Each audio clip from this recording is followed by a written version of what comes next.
duogo odiochiengni ma kawuono. Gin gik mage mantiere karka achiel kachiel. Chris mano Chris Owino pod biro achiel kachiel sani waseyude kawuok e oko mar od bura kanyo. Kono ne nyaka sani ang'o mantiere karka Chris Owino oyawre od bura duogo odiochiengni ma kawuono, chal mar wach en mane? Ang'o migeno ni kawuono dhi bedo katimore kata e kinde mabiro ka od bura dhi bedo ka oseduogo? Chris.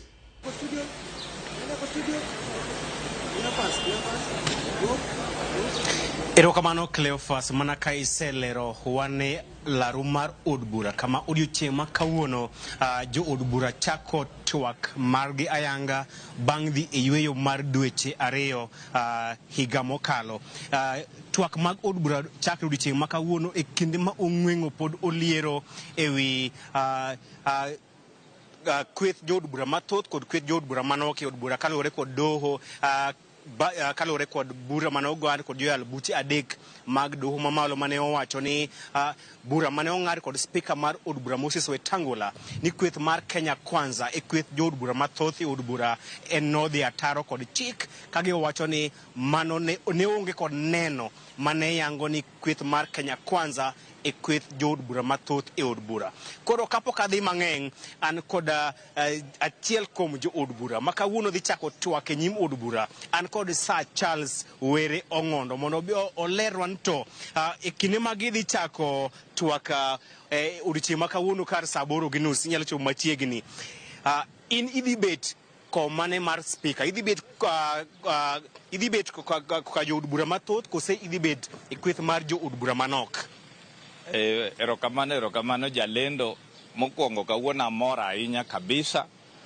To kaduoko uchien, ing'eni sirkal mantie ni nokete kom gi kot, kendo wach mar kot nyaka luor kabisa. Koro gima nyocha otimore wamor kabisa, kendo kot olero ni kare wane ma wan gi ji mang'eny. Koro wan kawuono wadhi donjo to koma owinjwa bede kidonje bunge, koma ji mang'eny nitie mwadhi bede kech kane karwa. Omiyo wa koma ji tin wadhi bedo koma ji ng'eny, kendo wamor sana. To kata mno offices wadwa kawo gokinyi mapiyo mar majority, wadwa ni Junet dhi odonje, mane ni mar whip mar Osoro wadwa ni Mili odhi odonje mapema sana. Wamor ahinya kendo waikore. Nyasaye ber. Seche miwacho ni Nyasaye ber, nitiere jomoko ma wacho ni bura ng'eto mar bura mar doho ni obiro kaka moko osedeko. Iparo ni obiro modeko kose obiro e wang'e? Samo bire ne moromo go, kendo bire chunye tir ka wasebaro pape diere. Koro wan wamor, ero ne gichamo mok ber chien kanyo, wambe wachame higa 2 modong'. Wamor kabisa, kendo wadhi kawo kama Nyasaye omiyowa. Ing'e ni gima Nyasaye omiyi ok inyal wene jachien. Gima Ruoth omiyo ok wanyal wene jachien. Koro wamor ahinya.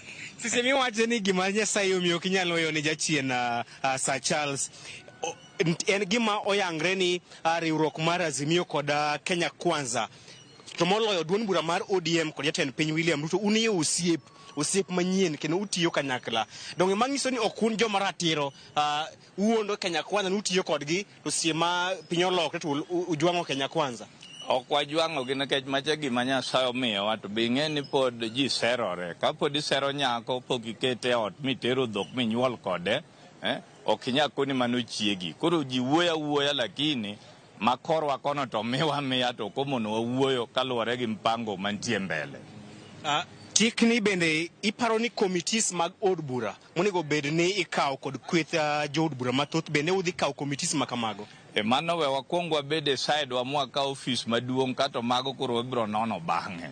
Ing'e ni ok nyal tiege dichiel, kuon ichamo mos. Ka tieko Sir Charles, jong'ad buche 3 kane gichiwo ng'eto mar bura ma kamae, ne giwacho ni spika mar od bura Moses Wetangula ne odhi ataro mar chik kendo ne onjawo chik e kinde mane oyango riwruok mar Kenya Kwanza ka kweth jo od bura mathoth e od bura. Kagi wacho ni mano nono bende en lemo mane imiyo Azimio.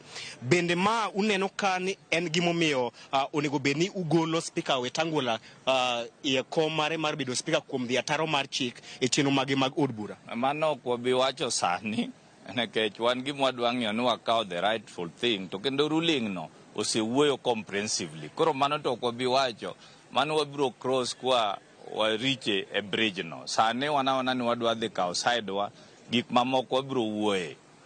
to chenro ta chike duto mane okal e bwo telo mar Kenya Kwanza ka kweth jood bura mathoth e od bura kaluwore kod in kod lony mar od bura chike duto mane gikalo e od bura ka gin mage ne gimako lemo mar kweth jood bura mathoth chike go udhi chung kama nade idhi wito gi oko kose gin gibiro dhi na mitiyo ok nyalo witgi nikech wan wawegi kaka members of parliament nwapitisha gi nikech wacha be ne poni e kot koro ok nyalo witgi wan wabiro chako wuoth gi kama wachake no ok wabidok chien nikech ne wan part of kaso loso chike go mwapitisha gi koro kwa wacho ni dhi ng'igi kendo to mano ng'eni koro ok wang'e gima timo. To mogi ka wei penyo mogi koro en ni kopogore kod ng'eto mar od bura ewi kweth jood bura mathoth kod kweth jood bura manok gin ang'o ma kuom weche ma idhi miyo pek e kinde ma udhi chako twak ta chenro mag od bura chieng' ma kawuono gima dhi miyo maduong' en ni gima ne kot omiyo wacha wakawo kato gi calendars mag bunge wabiro dhi adhiya smoothly twa expect ni Kenya bed peaceful ok wadwa ni wakel koko tiyala king'iyo seria kato watieka. Thank you. Nyakwara mogi mano en achiel kuom jo od bura ma odiochieng' ma kawuono dhi goyo mbaka kendo gidhi chako twak margi kar saa 8 ma midhiambo bang' dhi e yueyo mar dweche 2 gibiro e kinde ma doho ne ong'ado bura ka wacho ni spika mar od bura Moses Wetangula ne odhi ataro kod tik kuom yango Kenya Kwanza kaka riwruok mar jo od bura mathoth gino ma osekelo ywarok mapek kendo osemedo liet mar siasa koro waketo wang'wa mar neno odiochieng' ma kawuono to jo od bura mag ODM kod Azimio gidhi wuok